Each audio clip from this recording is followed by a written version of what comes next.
हमारी डिस्कशन हो रही थी और लास्ट लेक्चर में कुछ different types of debt instrument की कॉस्ट कैलकुलेट करना सीखी थी। डिस्कशन के दौरान मैंने आपको डेट इंस्ट्रूमेंट की यील्ड या pre tax cost of debt क्या है और डेट इंस्ट्रूमेंट की post tax cost of debt जो हम वैक में इस्तेमाल करते हैं उसके बारे में भी हमने डिफरेंशिएशन देखी थी। Different types of debt instrument और उनकी कॉस्ट कैलकुलेट करने के फार्मूला थे। We did some activities in illustration 1 और इलस्ट्रेशन 2 में रिपीट रिवीजन के लिए वो एक्टिविटीज आपको असाइनमेंट में दी गई थी। कोई सवाल? हमने इरिडीमेबल प्रेफरेंस शेयर की बात की, हमने रिडीमेबल प्रेफरेंस शेयर्स का फार्मूला देखा, इरिडीमेबल डिबेंचर की बात की और रिडीमेबल या कन्वर्टेबल डिबेंचर को भी हमने डिस्कस किया। और ये चीज क्लियर है कि वैक की कैलकुलेशन में हमेशा post tax cost of debt शामिल की जाती है। Weighted average cost of capital की कैलकुलेशन में post tax cost of debt शामिल की जाएगी। जहां पे भी डेट पे रिटर्न टैक्स अलाउबल है वहां पे कंपनी की कॉस्ट टैक्स एडजस्टमेंट के बाद ही कैलकुलेट की जाती है weighted average cost of capital में इंक्लूजन के लिए।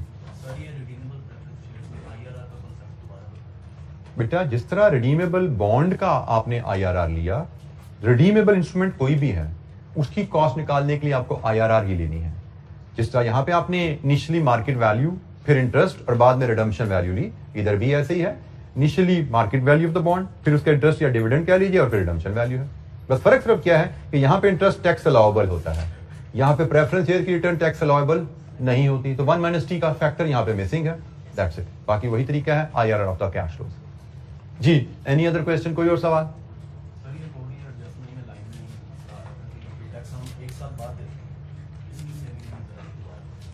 अगर आप इंटरेस्ट टैक्स सेम ईयर पे करते हो, अगर आप टैक्स सेम ईयर पे कर रहे हो तो आपने इंटरेस्ट पे किया से 100 रुपए के लोन पे 10% के हिसाब से 10 रुपए इंटरेस्ट पे किया और 30% टैक्स रेट है तो हम कहते हैं कि टैक्स में सेविंग जो मिलती है इसकी वजह से वो 30% के हिसाब से 3 रुपए है। एज अ रिजल्ट हमारी पोस्ट टैक्स इंटरेस्ट कॉस्ट जो है वो 7 रुपए रहती है। तो अगर तो टैक्सेस सेम ईयर में है तो आप 7 रुपए सालाना लेके चल पड़ो और आप कहो जी मेरे सेम ईयर में टैक्सेस हैं तो सिर्फ 5 साल का लोन है तो 5 साल मेरी जेब से 7 रुपया नेट निकलेगा। 10 रुपए इंटरेस्ट पे किया करेंगे, 3 रुपए की हमें टैक्स में बचत मिल जाया करेगी सेम साल में, तो हमें नेट 7 रुपया जेब से निकलेगा। लेकिन अगर आपको कहा जाए आपकी टैक्सेस एरियर में जाते हैं तो जनाब इंटरेस्ट तो आप फिर 1 से लेकर 5 तक पे करोगे, लेकिन टैक्स सेविंग आपको फिर 2 से 6 में एरियर में आएगी। तो टैक्सेस अगर एरियर में है तो इन दोनों वैल्यू को अलग-अलग ट्रीट करना पड़ेगा। टैक्सेस सेम ईयर में है तो नेट करके एक बना के ट्रीट कर दो, सेविंग आपकी एफिशिएंसी आ जाएगी, टाइम बच जाएगा। जी, एनी अदर क्वेश्चन? कोई और सवाल? अच्छा जी, मजीद थोड़ी सी डिस्कशन को आगे लेके चलते हैं। जीरो कूपन बॉन्ड, अगर हमें हमने कंपनी की बैलेंस शीट पढ़ी अपनी और उसमें जीरो कूपन बॉन्ड हमें दिए गए हैं और हमसे कहा जाए जीरो कूपन की बॉन्ड्स की कॉस्ट ऑफ डेट कैलकुलेट कीजिए। तो ये जनाब एक बेसिक सा फार्मूला है जीरो कूपन बॉन्ड की कॉस्ट ऑफ डेट कैलकुलेट करने का। Redemption value divided with issue value raise to power 1/n minus n, ये आपको मिलती है जी रिडीमेबल बॉन्ड की यील्ड और इस यील्ड को 1 - टैक्स से मल्टीप्लाई कर दें तो post tax cost of debt बन जाती है। रिडीमेबल बॉन्ड की यील्ड से मुराद इन्वेस्टर को सालाना आपके बॉन्ड पे कितने % रिटर्न आ रही है, दैट इज यील्ड, और कंपनी को पोस्ट टैक्स कॉस्ट पड़ती है, कंपनी को टैक्स की सेविंग भी मिल जाती है उस पर। ठीक है, तो ये हमारी यील्ड है और ये 1 - T से मल्टीप्लाई कर दें तो टैक्स हमारे post tax cost of debt बन जाते हैं। रिडम्पशन वैल्यू से मुराद जीरो कूपन बॉन्ड किस वैल्यू पर रिडीम होगा। इशू वैल्यू, अगर तो at the time of issue हम कॉस्ट ऑफ डेट कैलकुलेट करने हैं तो ये तो नॉमिनल वैल्यू होगी, सॉरी ये इशू वैल्यू है। लेकिन अगर आप इशू वैल्यू के बाद लेटर ऑन किसी स्टेज पे कॉस्ट ऑफ डेट कैलकुलेट करने जा रहे हैं तो ये मार्केट वैल्यू होगी। Market value shall be used in case of previously issue debenture. Issue value है अगर नया डिबेंचर, आज आप डिबेंचर इशू कर रहे हो और आज आपसे कहा जाए इसकी कॉस्ट ऑफ डेट क्या है तो आप इशू वैल्यू यूज करोगे। लेकिन आपसे कहा जाए डिबेंचर 5 साल पहले इशू किया था उसकी कॉस्ट ऑफ डेट बताओ क्या है, तो उस केस में हम फिर मार्केट वैल्यू लेते हैं। और एन यहां पे होता है जी ईयर टू रिडम्पशन, रिडम्पशन तक कितने साल रहते हैं। तो दो हमारे पास छोटी छोटी सी इलस्ट्रेशन है जीरो कूपन बॉन्ड्स को लेके तो इन दोनों को डिस्कस करेंगे। इसमें पूरा जो केस है हमारा इन 2 इलस्ट्रेशन में इंशाअल्लाह कवर होगा। इलस्ट्रेशन 3 पहले देखते हैं जी हम। Z Limited has just issued zero coupon bond at 40% discount which are redeemable at par in 8 years time। अभी इशू किए हैं 40% डिस्काउंट पे, पार पे रिडीम होंगे 8 साल बाद। Income tax rate is 30%। Calculate cost of debt for use in वैक। वैक में हमें पता है post tax cost of debt इस्तेमाल की जाती है। तो जनाब इसकी कैलकुलेशन अगर हम देखें, जो फार्मूला हमने अभी देखा, हमने कहा जी इलस्ट्रेशन नंबर 3 में हमें वैक के लिए कॉस्ट ऑफ डेट लेनी है तो it has to be post tax cost of debt KD. और इसका फार्मूला हमने पढ़ा, redemption value minus issue value raise to power -1/n -1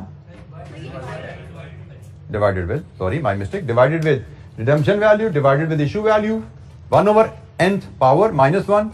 ये आपको जैसे मिलता है यील्ड है, इसको 1 माइनस टैक्स रेट से मल्टीप्लाई कर दें, ये post tax cost of debt बन जाती है। यह है जी फॉर्मूला जब भी हमने देखा था। अब इसको इलस्ट्रेशन 3 के लिए अप्लाई करें। रिडम्पशन वैल्यू क्या है जी, किस वैल्यू पे डेट रिडीम होगा, पार 100 पे। इशू वैल्यू 40% डिस्काउंट पे बॉन्ड इशू हुआ है 60, कितने साल बाद रिडीम होगा, 8 साल बाद। 1/8 -1 और टैक्स रेट क्या है 30% 0.3। मैं एक काम आपसे रिक्वेस्ट करूंगा, मुझे इस फैक्टर को लहदा कैलकुलेट करके दीजिए। पहले ये फैक्टर लहदा कैलकुलेट करके दे दीजिए और फिर इसको 0.7 से मल्टीप्लाई दूसरे स्टेप में कर लेंगे। 0.066 लीजिए जी। 67 कर दें या 66 रहने दें, 66 ठीक हो गया जी। ये जी हमारे पास आ गया। आप इसको मल्टीप्लाई कर दें नेक्स्ट स्टेप में 0462 और इसको हम जब परसेंटेज में लिखेंगे तो ये 4.62% है।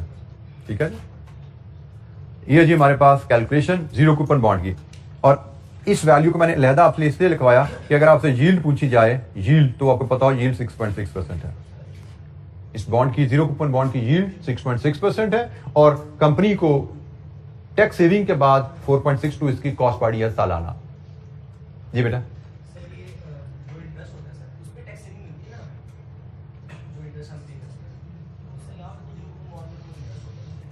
जी, आपके साथी का कहना है टैक्स सेविंग तो इंटरेस्ट पे मिलती है, जीरो कूपन बॉन्ड में तो इंटरेस्ट हमने पे ही नहीं किया, तो जीरो कूपन बॉन्ड में टैक्स सेविंग कहां से आती है?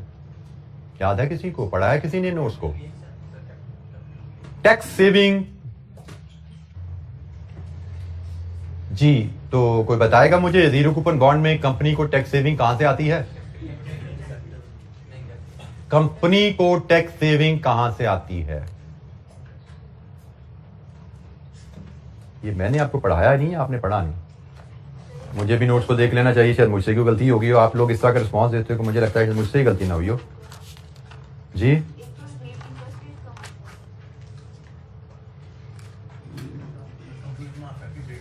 पेज नंबर 91 खोलिए। This shows that you are not into habit of reading.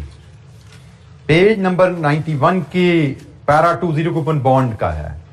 इसके बाद नेक्स्ट हेडिंग है बेनिफिट्स ऑफ डीप डिस्काउंट या जीरो कूपन बॉन्ड, और उसमें सेकंड बुलेट पढ़िए, discount on issue of debenture is amortised over its life and is tax allowable in lieu of interest. कोई शक? अब इसका मतलब you are not reading, and if you are not reading you are not going for success. Time जाया कर रहे हो अपना, यहां पे बैठ के पैसा जाया कर रहे हो अपने वालिदैन का, अगर घर पे जाके पढ़ नहीं रहे तो।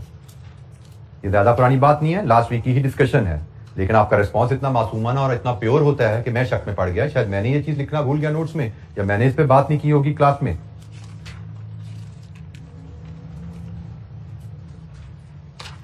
अच्छा जी, illustration number 3, post tax cost of debt. Any question? कोई सवाल? एक और इलस्ट्रेशन देखते हैं जिसके ऊपर, illustration number 4। 5 years ago, C Limited issued zero coupon bonds। अब ये पुराने बॉन्ड्स का जिक्र आ गया, तो हमने दोनों बॉन्ड को डिस्कस कर लेना। At 50% discount on par value, 100 की पार वैल्यू पे, which are currently trading at 65. Bonds are redeemable at 5% premium after 6 years. 5 साल पहले इश्यू हुए, 6 साल बाद रिडीम होने हैं। Income tax rate is 30%, calculate post tax cost of debt. तो वही फॉर्मूला जो भी हमने यूज किया था, उसी फॉर्मूला को हम अप्लाई करेंगे इलस्ट्रेशन 4 पे। इलस्ट्रेशन नंबर 4 पे फॉर्मूला अप्लाई करें, यही जो ऊपर लिखा नजर आ रहा है। तो post tax cost of debt क्या बनेगी? रिडम्पशन वैल्यू, किस वैल्यू पे रिडीम होना है ये डिबेंचर? 5% प्रीमियम ऑन पार, मतलब 105 पे, डिवाइडेड विद इशू वैल्यू, लेकिन पुराना बॉन्ड है, करंट मार्केट वैल्यू ली जाएगी 65। कितने साल बाद रिडीमेबल है? 6 ईयर्स बाद, -1, ये यील्ड की कैलकुलेशन होगी, into 1 minus tax rate is 30%, 0.3। जनाब बताइए क्या रेट आया? डायरेक्ट परसेंटेज में आप यहां लिख सकते हैं, फ्रैक्शन लिखने की जरूरत नहीं है। मैंने ऊपर आपको स्टेप्स में कैलकुलेशन करवा दी एक दफा। अब डायरेक्ट परसेंटेज आप लिख दीजिए, दिस इज गुड इनफ। 5.82%, ये जी हमारी post tax cost of debt. Factor लिखा, उसमें वैल्यूज फीड की और सॉल्व करके सीधी हम आगे परसेंटेज में post tax cost of debt दे दें, good enough ji.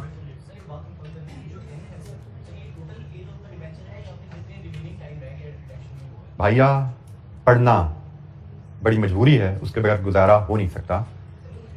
Years to redemption, और भैया पढ़ तो सही, ईयर्स टू रिडम्पशन, इसका उर्दू तर्जुमा होता है रिडम्पशन में कितने साल रह गए हैं। इसका मतलब टेन्योर ऑफ द डिवेंचर नहीं है, ईयर्स टू रिडम्पशन। पढ़ना, एक और वर्ड ऐड कर देता हूं, और समझना, इसके बगैर कहीं के नहीं रहोगे सीए में आप। पढ़ने की आदत नहीं है, समझने की एबिलिटी नहीं है जो पढ़ रहे हो, तो सीए में सक्सेस नहीं मिलेगी बेटा। तो रीडिंग की आदत डालो और समझने की आदत डालो। सब चीजों को शॉर्टकट बना के अगर मेमोराइज करने की आदत डालोगे, you will not head towards success. अगर सीए करना है तो अपनी आदतों को रेक्टिफाई कर लो, जितनी जल्दी रेक्टिफाई करोगे। You are at very initial stage at this moment, मतलब इट्स अ लिटिल लेट, लेकिन इट्स नॉट टू लेट। अभी भी अपने आप को ठीक कर लोगे तो कैफ तो इंशाल्लाह निकल ही रहा है, इंशाल्लाह वो तो हो ही जाना है। सी फैप में बहुत ज्यादा चैलेंजेस आ जाएंगे। अप्रोच ठीक किए बगैर सी फैप में आप 30 भी क्रॉस नहीं करते, 50 तो बहुत दूर होती है, ठीक है ना। 30s में भी फेल, 30 टच करने के लिए भी आपको कुछ मेहनत करनी पड़ती है। वहां पे 30 से 40s में जाना और बात है, और 40 से 50s में जाना, 50s में इट मीन समथिंग। तो कैफ तो हो जाता है, कैफ में मुझे डर नहीं लगता आप लोगों का कि अगर आपको अप्रोच में थोड़ी गड़बड़ हो रही है तो कैफ में फंस जाओगे। फंसोगे अगर खुदा ना खाता तो एक अटेम्प्ट के लिए फंसते हो, निकल जाते हो कैफ में। सी फैप में you will be trapped forever. जी, एनी क्वेश्चन, कोई सवाल?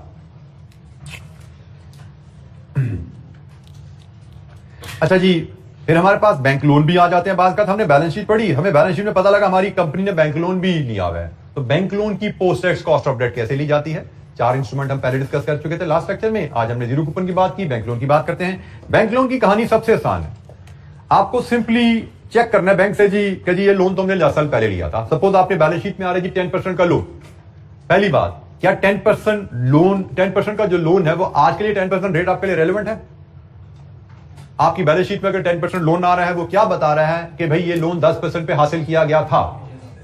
आप कॉस्ट ऑफ कैपिटल कैलकुलेट करते हुए किस कॉस्ट में इंटरेस्टेड हो कि आज अगर मैं पैसे हासिल करूं तो आज मुझे किस रेट पे पैसा मिलता है। इसीलिए हमने पीछे हर कैलकुलेशन में मार्केट वैल्यू को शामिल करते हुए चले ना। हमने कहा जी रिडीमेबल है, इरिडीमेबल है, मार्केट वैल्यू। आज से कहानी शुरू करो, आज क्या मार्केट वैल्यू चल रही है उसके हिसाब से कॉस्ट कैलकुलेट करो। क्योंकि अगर हम वहां पे नॉमिनल वैल्यू फीड करते हैं तो वो हिस्टोरिक कॉस्ट हमें बताता है। हमें हिस्टोरिक नहीं चाहिए, हमें चाहिए आज हमारा इन्वेस्टर हमारे इंस्ट्रूमेंट पे कितनी रिटर्न मांगता है, इसे हम आज की मार्केट वैल्यू लेकर चल रहे हैं। सिमिलरली बैंक लोन तो बैंक लोन है, इसकी मार्केट वैल्यू तो होती नहीं है, तो इसलिए हम इसको मार्केट वैल्यू से एडजस्ट नहीं कर सकते करंट कॉस्ट के लिए। रिडीमेबल या इरिडीमेबल मार्केटेबल इंस्ट्रूमेंट को मार्केट वैल्यू इस्तेमाल करके हम पास्ट कॉस्ट को करंट कॉस्ट में कन्वर्ट कर लेते थे। आप देखते थे उसका कूपन रेट 10% होता था, मार्केट वैल्यू से एडजस्ट करते थे उसका रेट कुछ और बन जाता था, हम उसको लेकर चल रहे थे। क्योंकि 10% कूपन रेट वो हिस्ट्री है, वो पास्ट है, हमें पास्ट नहीं चाहिए, हमें आज का रेट चाहिए। आज का रेट कैसे निकलेगा? मार्केट में इंटरेस्ट रेट बदल चुके हैं, उसका इफेक्ट मार्केट वैल्यू में जा चुका है। तो हमने इसलिए मार्केट वैल्यू को यूज किया ताकि आजकल जो मार्केट में इंटरेस्ट रेट चल रहे हैं उसके हिसाब से हमें अपनी कंपनी की कॉस्ट पता लगे। अब बैंक लोन में ये चैलेंज है, बैंक लोन की तो मार्केट वैल्यू होती नहीं, ये तो कोई मार्केटेबल इंस्ट्रूमेंट नहीं है। तो इसका तरीका बड़ा आसान है, आप बैंक से फोन करके पूछ लेते जी आज अगर मैं आपसे 5 साल का लोन लूं तो किस रेट पे दोगे? बैंक जो रेट दे 1 - T कर दो उसको, क्योंकि टैक्स सेविंग मिलेगी ना आपको। तो ये सबसे आसान है कि बैंक जो रेट आपको बताए कि भाई हम आपको 5 साल का लोन पहले तो दिया था जिस रेट पे भी, उसको छोड़ दो, आज हम आपको 10% पे देंगे। तो जो रेट बैंक बताए उसको 1 माइनस टी आपको करने हैं, रेट ऑफर्ड। हाँ, बात का ऐसा होता है, हम क्वेश्चन में ऐसे देखेंगे, हमें बैंक लोन बताया जाएगा कि जी हमने 12% पे लोन लिया था 5 साल पहले, क्वेश्चन साइलेंट। अब post tax cost of debt लेनी है, तो 12% पे लोन लिया था 5 साल पहले, हमें तो इंटरेस्ट है आज किस रेट पे मिलेगा, उसके बारे में क्वेश्चन अक्सर साइलेंट होता है एग्जाम में। तो फिर हम अज्यूम कर लेते हैं कि भी आज भी 12 पे मिल जाएगा, फिर क्योंकि हमें बैंक का लोन तो, बैंक लोन का रेट तो चाहिए ना, और वो आज का रेट चाहिए, करंट रेट चाहिए। करंट रेट नहीं दिया हुआ उसने, पुराना रेट दिया हुआ है, तो हमारे पास कोई चारा नहीं है स्वाइस के कि हम अज्यूम कर लें कि आज का रेट भी पुराने रेट के बराबर होगा। ठीक है, तो ये जनाब post tax cost of debt की एक छोटी सी कैलकुलेशन है। It is very simple, simply आपने रेट लेना है, क्या रेट है उसको 1 माइनस टैक्स रेट कर देना है, तो आपकी post tax cost of debt आ जाती है। अच्छा, एक छोटी सी एक्टिविटी हम लोन के लेके ही करते हैं, ये इस आल्दो बैंक लोन के बाद आ रही है, यानी कि बैंक लोन की डिस्कशन है, क्योंकि बैंक लोन में तो है ही कुछ नहीं, सिंपली जो रेट है आपको या बैंक बताएगा या आप अपनी बैलेंस शीट से देखोगे, उसको 1 माइनस टैक्स करना है, उसमें तो कोई साइंस ही नहीं है। हम एक छोटी सी इलस्ट्रेशन और देखते हैं कॉस्ट ऑफ डेट की कैलकुलेशन के लिए, इसमें भी टर्म्स की कुछ रिवीजन ही है, मेरा ख्याल हम सारी टर्म्स से बात कर चुके हैं। MNO company has issued 200 million of 8% irredeemable loan stock. 8% coupon rate है, 200 मिलियन के टोटल लोन आपने रेज किया है। The current market price of each unit of the loan stock is 124x interest, nominal value 100 के against 124 का bond बिकता है। The corporation tax rate is 30%। Calculate the yield on the loan stock, the after tax cost of debt, the total market value of the debt issue. 3 values हमें determine करने को कहा गया है। यील्ड क्या होती है जी? पहली बात, इररिडीमेबल डेट है ना, तो yield is simply I over market value, I over market value, this is yield. Post tax dot cost of debt क्या होगा इस केस में? I into 1 minus T over market value, simple tax saving का fact आना है। और market value of date, इसको हम देखते हैं बाद में, पहले बाकी 2 चीजों को तो हल करें हम। इलस्ट्रेशन नंबर 5,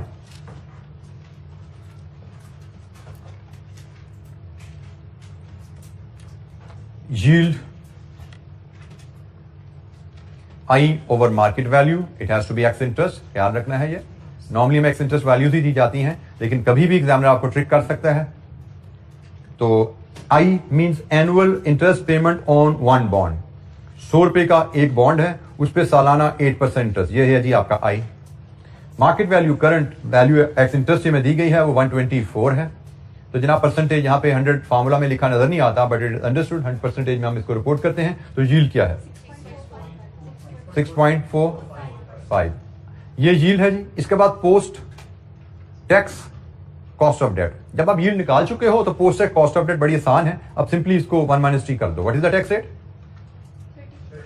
आप इसको सिंपली यील्ड को 1 माइनस टी कर दो, क्योंकि बेसिकली होता क्या है, यील्ड के लिए आपने यहाँ पे 1 माइनस टी लगाना है ना, यील्ड के लिए 1 माइनस टी ही डालना है ना, सॉरी कॉस्ट के लिए 1 माइनस टी ही डालना है, तो यील्ड इंटू 1 माइनस टी, यही post tax cost of debt. तो अगर हमें post tax cost of debt direct लेनी होती, हम फार्मूला ये यूज करते हैं। अब यील्ड चूंकि ऑलरेडी निकाल चुके हैं, तो post tax cost of debt कितनी है? 4.552, 2 डेसिमल की एनफ, 4.52 जी। Any question? ये कैलकुलेशन आपकी 8 rupees into 1 minus tax over 124 into 100, आप ऐसे प्रेजेंट करो या ऐसे प्रेजेंट करो, इस केस में एक ही बात है। 8 ओवर 124 आपने ऑलरेडी कर लिया हुआ था, तो आपने सिंपली 8 ओवर 124 को यहां पे 1 माइनस टी से मल्टीप्लाई कर दिया, आपका जवाब आ सकता है। कोई सवाल? Market value of the debt issue, आपने जो डेट इशू किया है उसकी मार्केट वैल्यू क्या है, तो उसका तरीका हमने बड़ा आसानी से सीखा हुआ है कि हम देखते हैं हमने टोटल कितने डिबेंचर सर्टिफिकेट इशू किए हुए हैं। 200 मिलियन रुपीस का डेट इशू किया है, जिसकी नॉमिनल वैल्यू 100 के हिसाब से डिवाइड करेंगे तो number of debenture certificate issued आ गए, और एक सर्टिफिकेट की वैल्यू 124 है, तो टोटल बॉन्ड्स की वैल्यू कितनी हुई? 248 मिलियन। लीजिए जी, ये आपकी third value. So value number 1 yield, value number 2 post tax cost of debt, value number 3 market value of debt issue. जो टोटल 200 मिलियन के डेट इशू किए हैं, उसकी मार्केट वैल्यू 248 जी। Any question? कोई सवाल?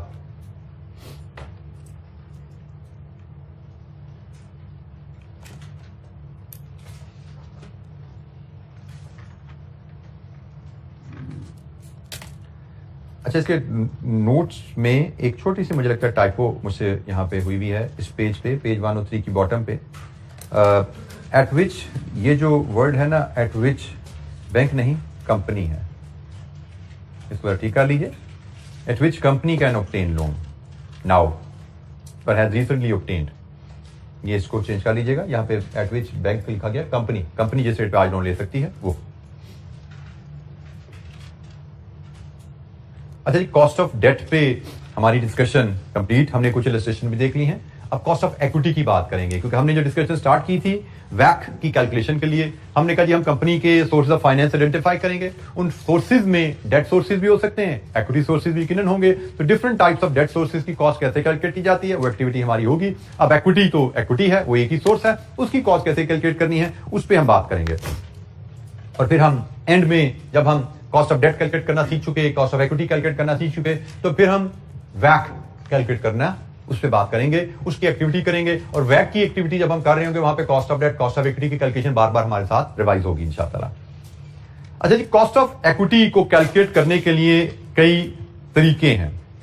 कॉस्ट ऑफ इक्विटी से मराद कंपनी ने जो इक्विटी फाइनेंस रेज किया है उस पे, उस फंड्स को यूज करने पे सालाना उसको क्या कॉस्ट पे करनी है इक्विटी इन्वेस्टर को। There are many methods to determine cost of equity, हमारे सिलेबस में भी उनमें से दो तरीके शामिल हैं।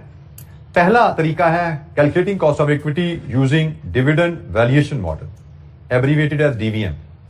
डिविडेंड वैल्यूएशन मॉडल की मदद से कॉस्ट ऑफ इक्विटी कैलकुलेट करना।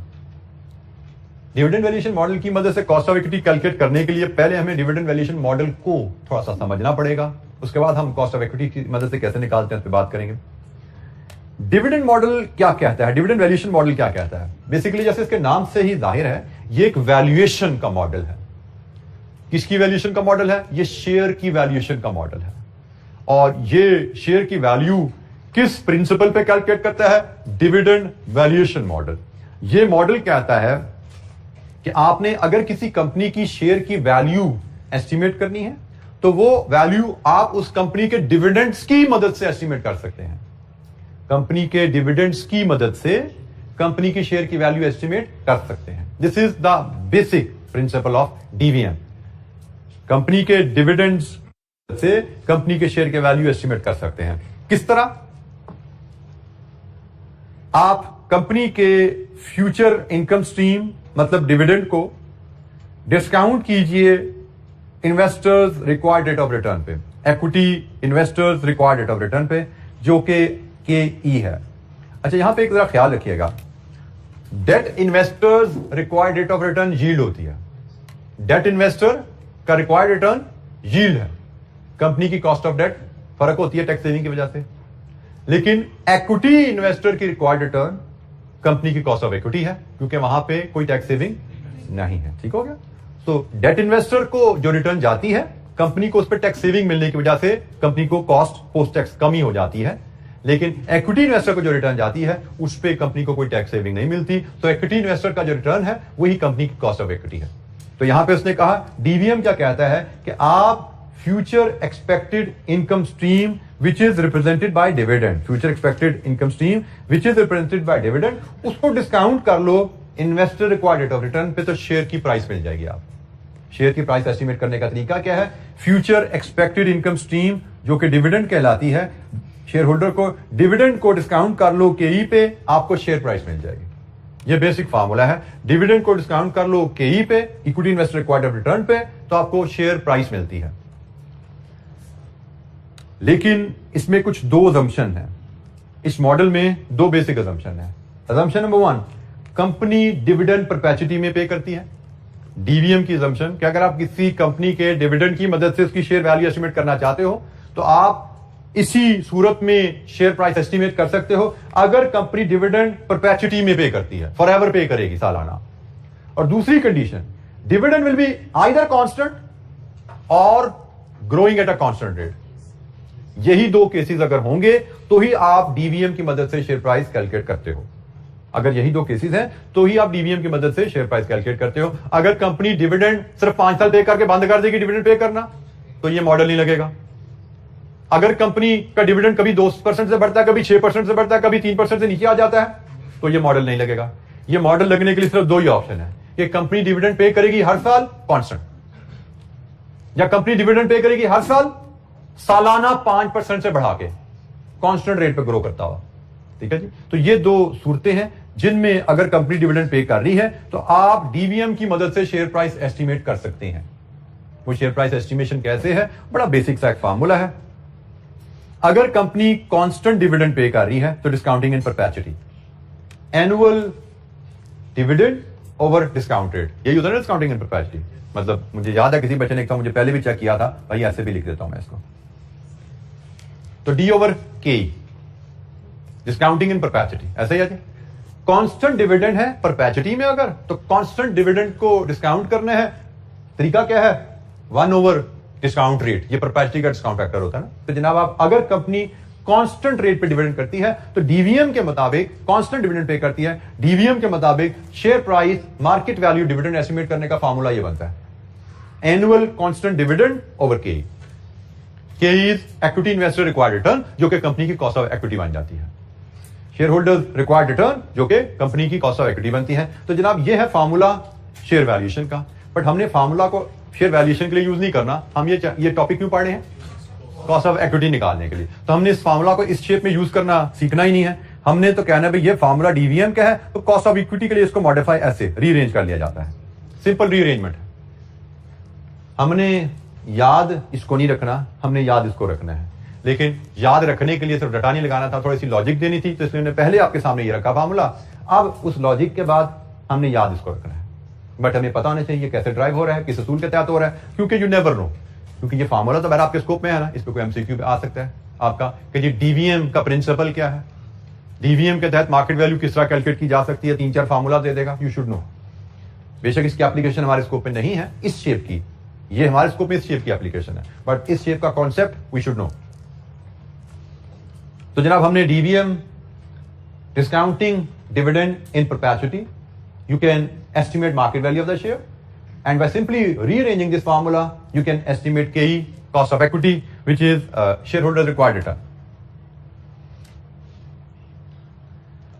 यहां पे भी कॉन्सेप्ट आपने ध्यान में रखना है, मैं आपको एलैबोरेट कर चुका हूं, कम इंटरेस्ट एक्स इंटरेस्ट। जब आप शेयर्स प्राइस की बात करते हैं तो यहां पे कम डिविडेंड और एक्स डिविडेंड की बात होती है। वही कॉन्सेप्ट है जो वहां पे था कि साल खत्म हो गया है, डिविडेंड अनाउंस हो चुका है, तो उस वक्त शेयर की प्राइस कम डिविडेंड होती है, क्योंकि जो भी उस वक्त शेयर खरीदेगा उसके पास शेयर के साथ साथ डिविडेंड वसूल करने का राइट भी आएगा।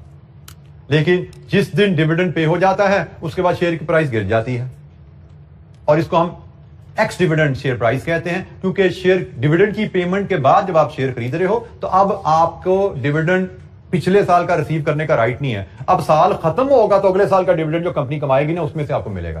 तो लेकिन हम कहते हैं कि आज शेयर खरीदते साथ ही मुझे डिविडेंड जो मादी में कमाया है वो रिसीव करने का राइट भी मिल रहा है, तो हम कहते हैं जी कम डिविडेंड प्राइस मार्केट वैल्यू है। और अगर डिविडेंड पेमेंट के बाद की प्राइस लें तो वो थोड़ी नीचे आ चुकी होती है, उसको एक्स डिविडेंड मार्केट वैल्यू कहा जाता है। तो ये फार्मूला में हमेशा x dividend market value use की जाती है, क्योंकि इस फार्मूला से जो वैल्यू कैलकुलेट कर रहे हो ना वो भी आप एक्स डिविडेंड ही, आप इस फार्मूला से जो वैल्यू कैलकुलेट करते हो वो भी एक्टिव है। अकॉर्डिंगली इस फार्मूला में एक्टिव वैल्यू यूज करते हो, और एक्टिव वैल्यू अगर आपको गिवन ना हो क्वेश्चन में तो बड़ी आसानी से आप निकाल लेते हो। अगर मार्केट वैल्यू डिविडेंड पेमेंट से पहले की दी गई है और प्रपोज डिविडेंड आपको बता दिया गया है, तो आप बड़ी आसानी से कम डिव मार्केट वैल्यू में से प्रपोज डिविडेंड की वैल्यू निकाल सकते हो। फॉर एग्जाम्पल आपको कहा जाता है मार्केट में शेयर 25 रुपए का ट्रेड हो रहा है और कंपनी ने 5 रुपए का डिविडेंड अनाउंस किया है जिसकी ड्यू डेट 2 दिन बाद है। तो आपको पता लग गया फौरन कि डिविडेंड अनाउंस हो चुका है, डिविडेंड 2 दिन बाद पे होना है, तो ये प्राइस तो यकीनन कम डिव है।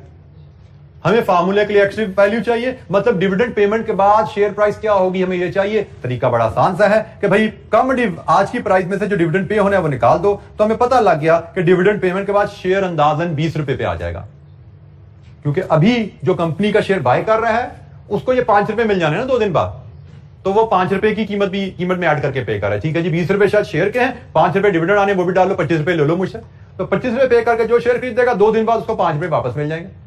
तो बेसिकली उसको शेयर कितने का पड़ा? 20 का। तो प्रैक्टिकली होता भी ऐसा ही है कि डिविडेंड पेमेंट के बाद शेयर मार्केट में 20 रुपए का ही मिल रहा होता है। 19-20 फर्क हो सकता है, 19.5-20 फर्क हो सकता है, लेकिन theoretically this is the concept. तो अगर हमें मार्केट प्राइस दे दी जाए डिविडेंड पेमेंट से पहले, तो हमें ख्याल करना है फार्मूला में यूज से पहले हम इसको एक्टिव बनाते हैं।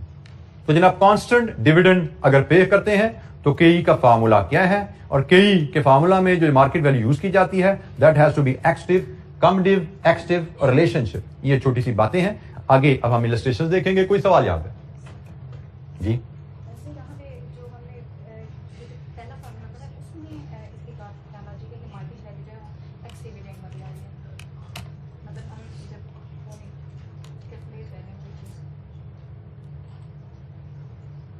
डिस्काउंटिंग इन परपेचुटी, आपको याद हो अगर ये डिस्काउंटिंग नॉर्मल परपेचुटी की है या डिलेड परपेचुटी की है या एडवांस परपेचुटी की है?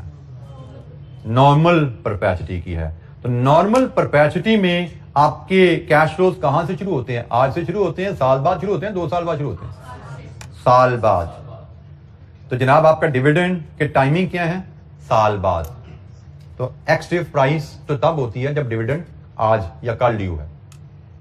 तो कम डिव प्राइस तो तब है जब डिविडेंड आपका आज कल में ड्यू है। तो यहां पे आपका डिविडेंड पहला कब आ रहा है आपकी कैलकुलेशन में?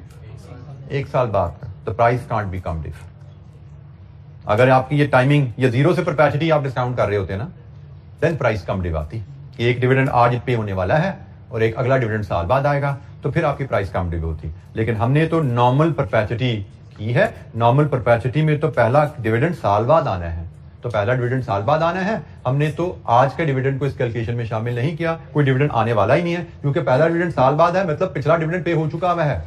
तो प्राइस यकीनन एक्सटिव ही है।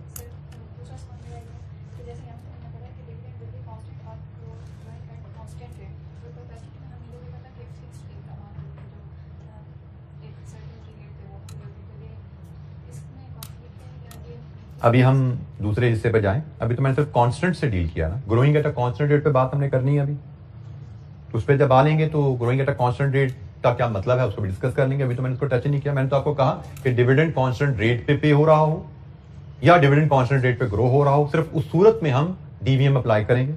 और उसके जो जुमला बोलने के बाद मैंने आपको सिर्फ कांस्टेंट डिविडेंड वाली कहानी सुनाई है अभी। तो कांस्टेंट डिविडेंड वाली कहानी में कोई हमारी प्रायर लर्निंग में यहाँ पे कोई गैप अभी नहीं है।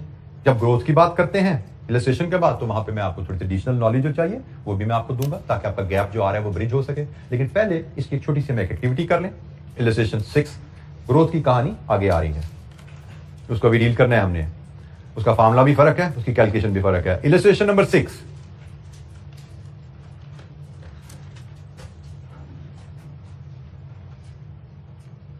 ABC company has paid a dividend of 3.5 rupees for many years. The company expects to continue paying dividend at this level in future. The company's current share price is 20. Calculate the cost of equity. Company कई सालों से 3.50 रुपए dividend pay करती आ रही है और company का ख्याल है कि कंपनी फ्यूचर में भी यही डिविडेंड पे करती रहेगी। करंट शेयर प्राइस 20 रुपए है। Calculate the cost of equity. तो हमने कहा जी ये कांस्टेंट डिविडेंड का केस है। कांस्टेंट डिविडेंड के केस में कॉस्ट ऑफ इक्विटी कैलकुलेट करने का तरीका क्या है? इलस्ट्रेशन नंबर 6, कांस्टेंट डिविडेंड के केस में K E is equal to D over market value which has to be ex div. तो D is the annual constant dividend which company has been paying and which company intends to pay in future. 3.5 and divide करना है हमने market value ex div से। तो current market price तो हमें given है और company has paid a dividend for many years. Recently उसने डिविडेंड पे किया या नहीं किया, इस पे क्वेश्चन साइलेंट है। रिसेंटली उसने डिविडेंड पे किया या नहीं पे किया, इस पे क्वेश्चन साइलेंट है। दोनों तरह से इंफॉर्मेशन नहीं अवेलेबल। तो हम इस केस में अज्यूम करेंगे ये एक्सटिव प्राइस ही है। जब क्वेश्चन साइलेंट होगा हम अज्यूम करेंगे कि शायद रीसेंट डिविडेंड भी पे हो चुका होगा। पिछले कई सालों से डिविडेंड पे करते आ रही है, तो हम अज्यूम करेंगे रीसेंट डिविडेंड भी पे हो चुका होगा। क्या बनी कॉस्ट? 17.5%। ये है जी के कांस्टेंट डिविडेंड अगर कंपनी पे करती है तो कॉस्ट ऑफ इक्विटी कैलकुलेट करने का फार्मूला, और यह है जिसकी cost of equity. It's very simple formula, कोई कॉम्प्लिकेशन इसमें नहीं है। डिस्काउंटिंग इन परपेचुटी के कॉन्सेप्ट पे डीवीएम का फार्मूला बना हुआ था, उसी फार्मूले को जरा सा रीअरेंज किया तो कॉस्ट ऑफ इक्विटी का फार्मूला बन गया। अच्छा, जब दूसरा केस जो कि थोड़ा सा डिफरेंट है और नया है, अगर डिविडेंड कांस्टेंट रेट पे ग्रो कर रहा है तो हमें कहा जाता है dividend will grow at 5% per annum. तो जो आज डिविडेंड पे किया, साल बाद डिविडेंड डिफरेंट होगा, 2 साल बाद डिविडेंड डिफरेंट होगा। अब dividend will be paid for ever, हमेशा डिविडेंड पे होगा, बट कांस्टेंट नहीं होगा, ग्रोइंग होगा, कांस्टेंट रेट पे ग्रोइंग होगा। अच्छा जी, ये अब एक फॉर्मूला है जो नया है, अभी तक हमने डिस्कस नहीं किया था। ये भी परपेचुअल कैश फ्लो की डिस्काउंटिंग का फॉर्मूला है, ये भी परपेचुअल कैश फ्लोज की डिस्काउंटिंग का फॉर्मूला है, लेकिन ऐसे cash flows which are growing at a constant rate. जरा कंपैरिजन देखिएगा, ये भी फॉर्मूला है परपेचुअल कैश फ्लोज की डिस्काउंटिंग का, लेकिन ऐसे कैश फ्लोज का which are constant forever. Perpetual cash flows constant forever, perpetuality में हमने इसी को डील किया था। तो ये जनाब उनकी पीवी का फॉर्मूला है, और ये फॉर्मूला है perpetual cash flows growing at a constant rate G. सालाना कांस्टेंट रेट जी से अगर ग्रो कर रहा हो कोई कैश फ्लो फॉर एवर, तो उसकी डिस्काउंटिंग का फॉर्मूला क्या है? ठीक हो गया। तो इस फॉर्मूला में जो डी नॉट है वो होता है जी most recent dividend, zero, D zero है बेसिकली, ये डी जीरो है। जीरो का मतलब क्या होता है? आज। तो डी जीरो से मुराद लिया जाता है आज जो आपने डिविडेंड पे किया, या येस्टरडे जो पे किया, या जो टुमारो पे करोगे, आजकल में रीसेंट डिविडेंड जो पे हो चुका या होने वाला है आजकल में, वो डी जीरो ही कहलाएगा। ठीक है, तो डी जीरो से मोस्ट रीसेंट डिविडेंड पेड और just to be paid. G is the constant annual growth in dividends expressed as fraction. मतलब अगर हमें बताया जाता है डिविडेंड ग्रोथ रेट 5% है, तो फॉर्मूला में हम उसको 0.05 फीड करते हैं। फॉर्मूला है ना, फॉर्मूला में फ्रैक्शंस, परसेंटेजेस फ्रैक्शन में जाती हैं, जैसे कई भी परसेंटेज हमारी फ्रैक्शन में जाती है। बहरहाल, तो ये जी हमारा फॉर्मूला है, बट अगेन हमने तो मार्केट वैल्यू तो नहीं सीखनी ना, हमने तो कई सीखनी है। तो इस फॉर्मूले को भी कई के लिए रीअरेंज किया गया है। ये सिंपल रीअरेंजमेंट है, मैथमेटिकल रीअरेंजमेंट, मैथमेटिकल रीअरेंजमेंट है। ये इक्वेशन रीअरेंज होकर कई के लिए ऐसे अरेंज होती है। D naught 1 plus G D naught into 1 plus G over market value active then plus G आप देख रहे हैं अलहदा से ऐड हो रहा है, लाइन जो हमारी है उस फैक्टर से, उस कंपोनेंट से अलहदा है। तो ये जी फॉर्मूला है अगेन, जिसको हमें याद करना है, और इसकी हमने एप्लीकेशन कैलकुलेशंस की मदद से थोड़ी देखेंगे। कांस्टेंट रेट पे ग्रो करने वाले परपेचुअल कैश फ्लो की पीवी लेने का तरीका, ये फॉर्मूला है।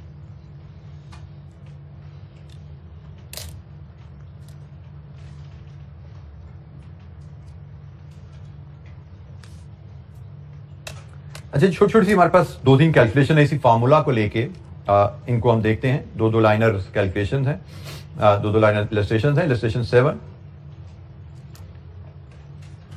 G company has just paid a dividend of 1.7. Shareholders expect dividend to grow at a 9% per annum. G company's current share price is 22.5. Calculate cost of equity of G company. अच्छा जी, सबसे पहले हमने यहां पे cost of equity के लिए देखा, dividend की इंफॉर्मेशन है, डीवीएम से कॉस्ट ऑफ इक्विटी आनी है। क्या डिविडेंड कांस्टेंट है या ग्रोइंग है? ग्रोइंग है, तो कॉस्ट ऑफ इक्विटी का जो फॉर्मूला लेंगे वो ग्रोइंग डिविडेंड वाला लेंगे।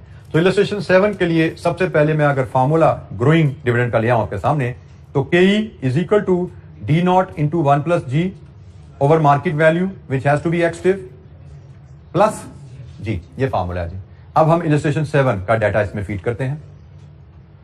के is equal D not most recently paid dividend 1.7 rupees 1.7।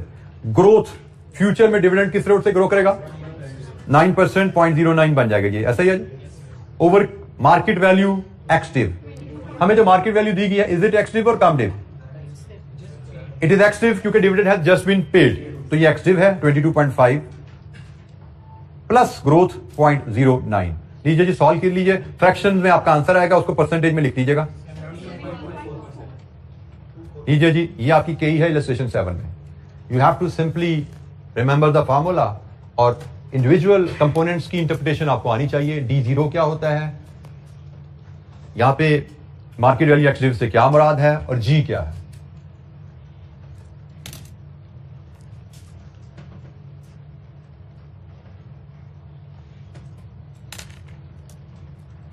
यहां पे एक और इंफॉर्मेशन भी आप जरा नोट कर लीजिएगा, फिर क्वेश्चन एग्जाम में आपको ट्रिक करता है थोड़ा सा। डी जीरो जो आपने रिसेंटली डिविडेंड पे किया या करने वाले हैं, इसको जब 1 प्लस जी से मल्टीप्लाई करते हैं, जी क्या है? सालाना ग्रोथ। तो डी जीरो को जब 1 प्लस जी से मल्टीप्लाई करते हो तो क्या मिला? अगले साल का डिविडेंड। बिल्कुल ठीक कहा आपने, अगले साल का डिविडेंड पे होगा। तो हम इसको एक और भी पॉइंट अगर याद रख लें कि ये फॉर्मूला ऐसे भी देखा जा सकता है, के इज इक्वल टू D1 साल बाद का dividend over market value ex div plus G. इस फॉर्मूले को ऐसे भी समझा जा सकता है, क्योंकि D naught into D zero into 1 plus G is equal to D1। आज के डिविडेंड में 1 साल की ग्रोथ डालोगे तो क्या मिलेगा, साल बाद का डिविडेंड। तो हम इस फॉर्मूले को ऐसा भी देख सकते हैं।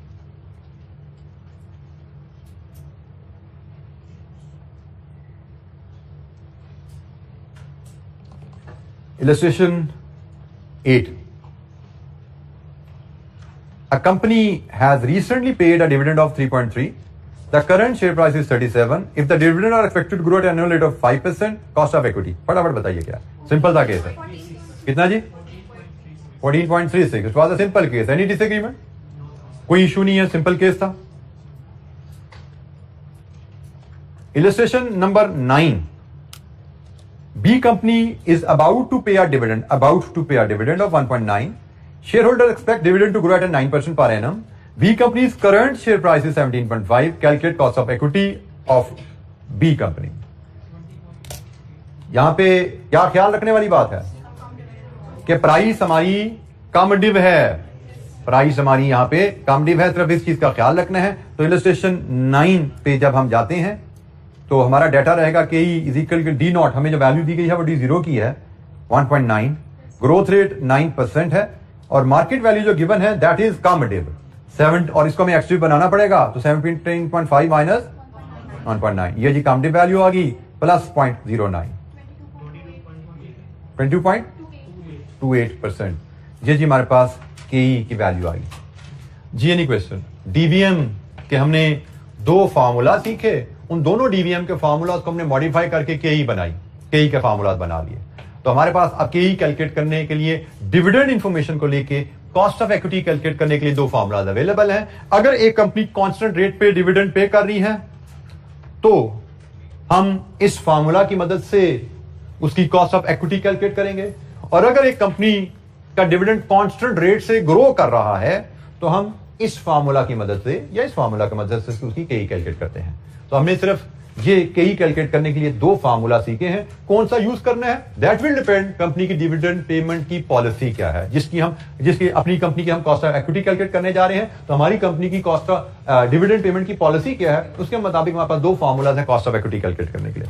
इसके अलावा कोई डिविडेंड पेमेंट की कोई तीसरी पॉलिसी होगी ना, तो फिर डिविडेंड पेमेंट मेथड से केई नहीं निकल सकती। कोई तीसरी पॉलिसी अगर आ गई इन 2 के अलावा, कांस्टेंट डिविडेंड या कांस्टेंट रेट पे ग्रो करने वाला डिविडेंड, कोई तीसरी पॉलिसी हुई तो फिर केई यहां से नहीं निकलेगी। केई का फिर कोई और तरीका देखना पड़ेगा। एक और तरीका भी हमने पढ़ने आगे चल के, लेकिन ये जरा बेसिक तरीका है। अभी इस पे डिस्कशन हमारी खत्म नहीं हुई, थोड़ी सी बात मजीद होगी, थोड़ी सी इलस्ट्रेशन मजीद करेंगे, लेकिन नेक्स्ट लेक्चर से।